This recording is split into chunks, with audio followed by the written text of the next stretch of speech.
अस्सलाम वालेकुम dear friends and students, this is Adil Ejaz Ahmad. Dear students, आज के लेक्चर में बहुत ही इंपॉर्टेंट एंड बहुत ही इंटरेस्टिंग एंड बहुत इजी टॉपिक डिस्कस करने वाला हूं, जो है लॉ ऑफ इंडिपेंडेंट असाइनमेंट्स।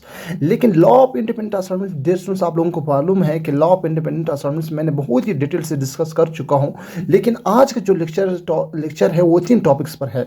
एक है limitation of law of independent assignments, एक है spellings of law of independent assignments, एक है scope of law of independent assignments. Dear students, आज के लेक्चर में सिर्फ और सिर्फ इस 3 टॉपिक्स को ही डिस्कस करते हैं। अक्सर स्टूडेंट्स ने मुझे कमेंट की है और मुझे कॉल भी की है कि सर काइंडली आप इस 3 टॉपिक्स पे एक छोटा सा लेक्चर बनाओ।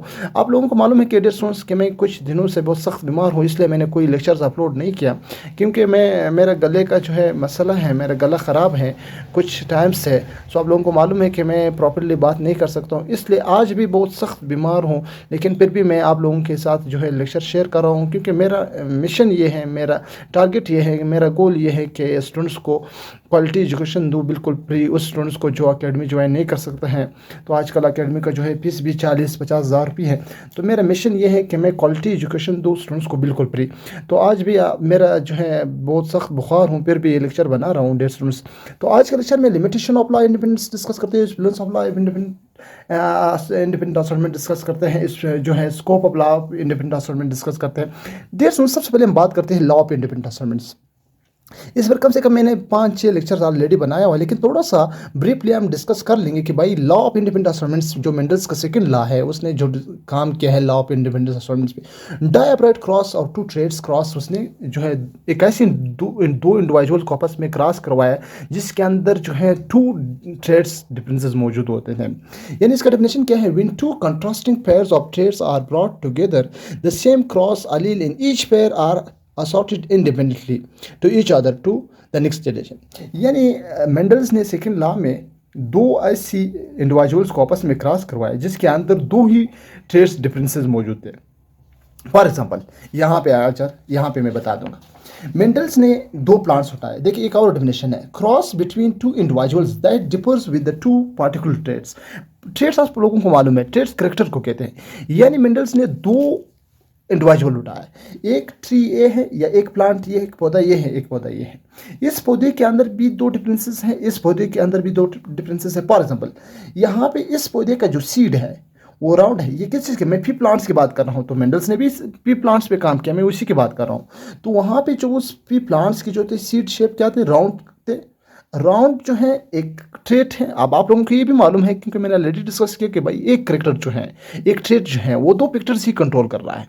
यानी एक करेक्टर फॉर एग्जाम्पल मैं बात करूँ ह्यूमन बीइंग का जो कलर, जो आई कलर है, वो एक करेक्टर है। अब एक करेक्टर जो है 2 पिक्चर्स कंट्रोल कर रहा है, ठीक है। तो इसी तरह अब शेप ऑफ सीड जो है वो एक ट्रेट है, एक करेक्टर है, अब वो 2 पिक्चर ही कंट्रोल कर रहा है, ठीक है। ये मेंडल्स ने बात की है। तो सीड शेप जो है 2 पिक्चर्स कंट्रोल कर रहा है, ठीक है। मैं उसका शो कर रहा हूँ आर, कैपिटल आर, यानी ये डोमिनेंट है। दूसरा इसके अंदर जो डिफरेंसेस था वो सीड कलर, यानी 2 ट्री डायब्राइट क्रॉस करवाया, ठीक है। 2 डिफरेंसेस उसके अंदर मौजूद है ऐसे प्लांट्स। सीड कलर, इसका जो सीड कलर है वो क्या है? येलो कलर है।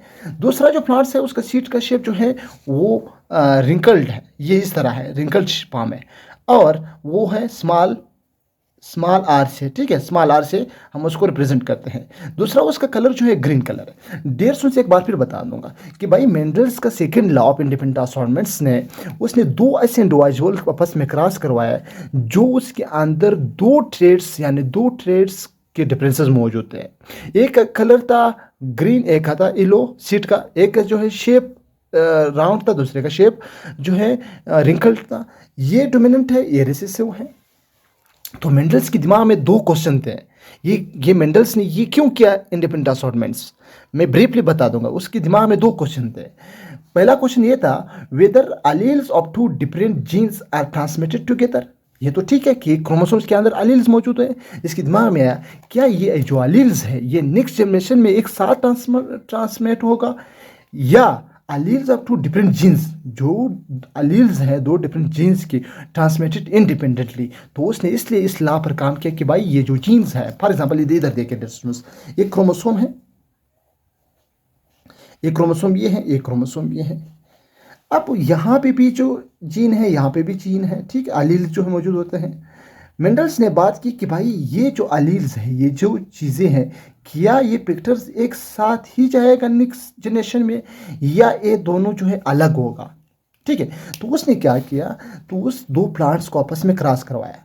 कैपिटल आर दोनों आर क्या शो कर रहा है, राउंड कलर शो कर रहा है, एंड कैपिटल वाई दोनों वाई क्या शो कर रहा है, वो येलो कलर शो कर रहा है। ठीक है, मैंने बताया कि भाई राउंड एक करेक्टर जो है दो दो पिक्चर्स कंट्रोल कर रहा है, दो जीन कंट्रोल कर रहा है।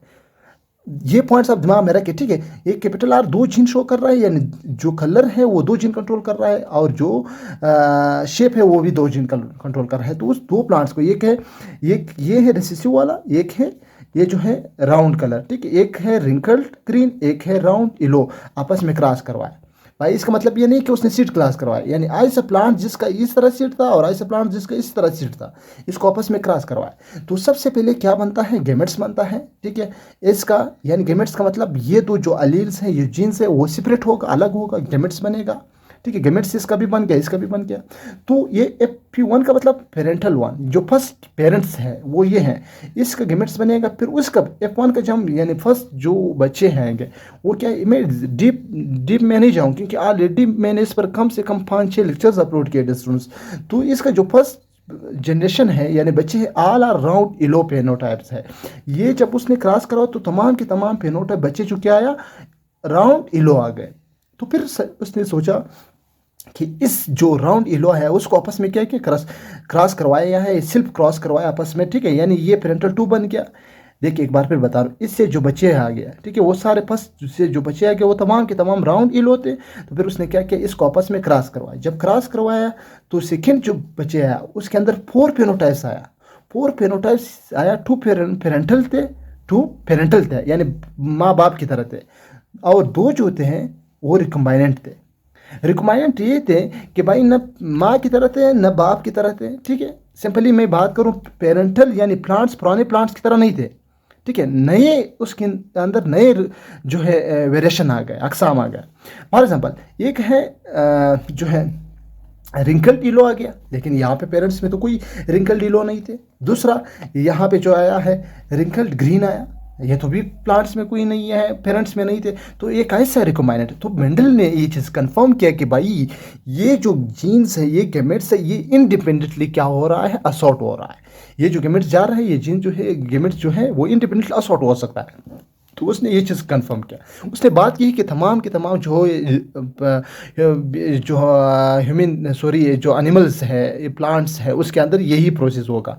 उसके अंदर जो है इंडिपेंडेंट असॉर्टमेंट्स हो रहा है। लेकिन बाद में क्या हुआ, उसके अंदर लिमिटेशन भी है। ठीक है, वो लिमिटेशन कौन सा है कि ये बिल्कुल सारे इस तरह नहीं है। लिमिटेशन ये है, it is only applicable to diploid organism, not all organism are diploid। यानी ये इसलिए लिमिट में है।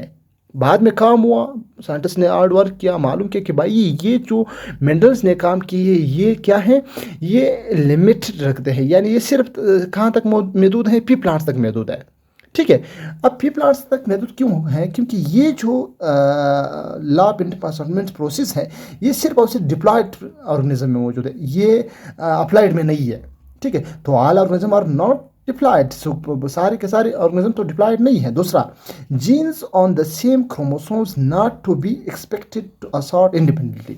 फॉर एग्जांपल ये क्या है, जीन लिंक्ड का नाम तो सुना है डियर स्टूडेंट। जीन लिंक्ड कौन सा है, एक क्रोमोसोम है, देखिए एक क्रोमोसोम है। अब इस क्रोमोसोम्स के ऊपर जीन मौजूद है डियर स्टूडेंट्स। क्या चीज़ मौजूद है, जीन मौजूद है। एक जीन ये है, एक जीन ये है, एक जीन ये है और एक जीन ये है। ठीक है, तो ये जीन्स जो मौजूद है, इस जीन के दरमियान जो फासला देके, इस जीन के दरमियान जो फासला देके और इस जीन के प्लस जो है फासला देखो, जब क्रॉसिंग ओवर होता है तो अगर ये जीन दूर है तो क्रॉसिंग ओवर में ये अलग हो सकता है। ठीक है, ये तो सिंपल है। अगर इस जीन के साथ एक और जीन बिल्कुल इसके साथ मौजूद है, बिल्कुल नज़दीक मौजूद है, तो ये जीन जो है नेक्स्ट जनरेशन में साथ ही जाएगा, ये अलग नहीं होगा। तो इस तरह जीन जो बिल्कुल दूसरे जीन के साथ नज़दीक है तो उसको हम जीन लिंक्ड कहते हैं। तो यहाँ पे जो मेंडल्स की बात है वो इस पर जो है फॉलो नहीं हो रहा है। क्यों फॉलो नहीं हो रहा है? क्योंकि ये जीन मेंडल्स ने कहा कि सारे के सारे जो है जीन्स जो है वो असॉर्ट हो सकता है, गिमिट्स असॉर्ट हो सकता है, अलग अलग हो सकता है, लेकिन नहीं, यहाँ पे जीन लिंक्ड में ये नहीं हो रहा है, क्योंकि जीन लिंक जो है वो जीन्स बहुत ही नज़दीक है, वो अलग नहीं हो रहा है, नेक्स्ट जनरेशन में भी साथ जाएगा। तो इस तरह ये भी लिमिट पे बन गया। दूसरा, only present non link genes, और ये जो है लॉ ऑफ इंडिपेंडेंट असॉर्टमेंट जो प्रोसेस है वो सिर्फ और सिर्फ नॉन लिंक जीन तक महदूद है। It's only applicable on the autosomal chromosomes.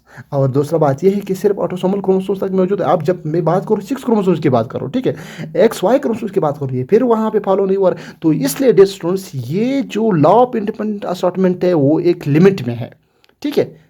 Getting my point, I hope it's clear. अब आते हैं दूसरी तरफ, usefulness of law of independent. Usefulness का मतलब क्या है? डिस्टेंस लफ्स वर्ड्स का मतलब समझो भाई। यूजफुलनेस का मतलब ये है कि फायदामंद।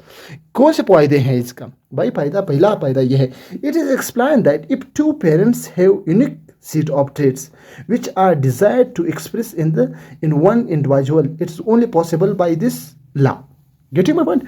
यानी अगर एक दो जो है पेरेंट्स हैं उसके अंदर यूनिक सीट करेक्टर्स मौजूद है या ट्रेट मौजूद है, तो आप उसको, उस यूनिक करेक्टर को आप एक इंडिविजुअल में एक्सप्रेस कर सकते हैं। वो सिर्फ और सिर्फ पॉसिबल है किस लॉ में? लॉ ऑफ इंडिपेंडेंट असॉर्टमेंट्स में। Two parents have such traits which they do not want to express in their offspring is only possible by this law. अगर आप चाहते हो कि इस एक पेरेंट्स में कुछ ऐसे ट्रेट्स है जो आपको पसंद ना हो, तो आप इसको क्या कर सकते हैं? एक्सप्रेस नहीं कर सकते हैं, आप उसको निकाल भी सकते हैं, ठीक है। तो ये भी पॉसिबल है सिर्फ और सिर्फ लॉ ऑफ इंडिपेंडेंट असॉर्टमेंट से। फर्स्ट ऑफ ऑल मैं एक छोटा सा एग्जांपल, वीट का जो पौधा है, ठीक है, एक लंबा है एक छोटा है। देखिए एक और पौधा है, ये एक लंबा है और एक छोटा है। वीट गंदम जो लंबा है, जिसका स्टीम लंबा है, तो उसके अंदर दाने बहुत ज़्यादा आएंगे, ठीक है, और जिसका छोटा है उसके अंदर वीड्स जो गंदम के दाने हैं वो कम आएंगे। तो आप खुद बताओ आपको कौन सा प्लांट पसंद है? जो लंबा है वो ज़्यादा जो है इकोनॉमिकली भी आपको फ़ायदा पहुंचाता है, ठीक है। तो आपको ये लंबा वाला ये पसंद है, आपको ये पसंद नहीं है क्योंकि ये कम गंदम दे रहा है, ये ज़्यादा दे रहा है, इसका स्टीम बड़ा है। दूसरा बात ये है कि इसके जो पत्ते वगैरह गिर जाते हैं, आप एनिमल्स को भी दे सकते हैं, इससे किसी और काम के लिए भी इस्तेमाल कर सकते हैं। तो ये कौन सा फ़ायदेमंद है ये? यानी अगर आप किसी एक ऐसे पेरेंट्स का जो यूनिक करेक्टर है आप उसको एक्सप्रेस कर सकते हैं। एक ऐसे पेरेंट्स है जो आपको उसकी करेक्टर पसंद है तो उसको आप निकाल सकते हैं, ठीक है। ऐसा ऐसा जो है ये सिर्फ और सिर्फ पॉसिबल है किसी लॉ ऑफ इंडिपेंडेंट असॉर्टमेंट से। तो एक फ़ायदा है, बहुत बड़ा फ़ायदा है। एक टॉल है एक शॉर्ट है, तो आप टॉल शॉर्ट को ख़त्म कर सकते हैं, टॉल को नेक्स्ट जनरेशन में जो है एक्सप्रेस कर सकते हो, पैदा कर सकते हो, प्रोड्यूस कर सकते हो। तो वो सिर्फ पॉसिबल है लॉ ऑफ इंडिपेंडेंट असॉर्टमेंट्स में। तो डियर स्टूडेंट्स, इसका फ़ायदा भी आप लोगों को नजर आ गया। भाई तीसरी तरफ आते हैं, scope of law of independent assortments. भाई क्या स्कोप है? Simply source of variation. ये एक, अगर आप चाहें कि प्लांट्स के मुख्तलिफ अकसाम बनाएं तो पॉसिबल है। आप लॉ ऑफ इंडिपेंडेंट असॉर्टमेंट से क्या कर सकते हैं? डिफरेंट वेरिएशन बना सकते हैं, ठीक है। ये जो है main independent assortment state is also major source of variation. Simply adaptation in varying environments. आप किसी ऑर्गेनिज्म का एडॉप्ट कर सकते हैं। अगर एक इंजर्ड हो रहा है तो आप क्या कर सकते हैं? उसको एडॉप्ट भी कर सकते हैं by the help of law of independent assortments, ठीक है। तो डियर स्कोप भी आ गया, यूजफुलनेस भी आ गया, लिमिटेशन भी आ गया। तो थोड़ा सा मैं और बता दूंगा। भाई लिमिटेशन का मतलब ये है कि लॉ ऑफ इंडिपेंडेंट असॉर्टमेंट्स मेंडल्स का जो है कहाँ तक लिमिटेड है, ठीक है। यूजफुलनेस ऑफ लॉ इंडिपेंडेंट असॉर्टमेंट्स का मतलब क्या है, यानी ये कहाँ तक, इसका फायदे क्या है। Scope of law of independent assortments, भाई इसका फायदा क्या? भाई अब दो ही पॉइंट्स लिखे, सोर्स ऑफ वेरिएशन या independent assortment is the state also major source of variation. आप डिफरेंट अकसाम इसे बना सकते हैं, एडॉप्टेशन भी कर सकते हैं इसके जरिए से। तो डियर स्टूडेंट्स, मैं आप लोग यकीन करें अभी भी मेरे गले में बहुत सख्त दर्द हो रहा है, फिर भी आप लोगों के साथ ये लेक्चर में बैठा हूँ, आप लोगों के साथ लेक्चर शेयर कर रहा हूँ। तो लाजमी अगर इस लेक्चर से कुछ फ़ायदा हुआ है, लाजमी अपने दोस्तों के साथ शेयर करें और मुझे लाजमी कमेंट करें कि डियर स्टूडेंट्स, अगर मैं इस तरह लेक्चर्स बनाना शुरू करूं तो क्या आप लोगों को पसंद होगा या नहीं। तो मुझे लाजमी कमेंट करें और मेरे लिए दुआ करें, मुझे दुआ में लाजमी याद करें। अपना ख्याल रखें और उसका भी ख्याल रखें जिसका कोई ख्याल नहीं रखता। अल्लाह हाफिज़।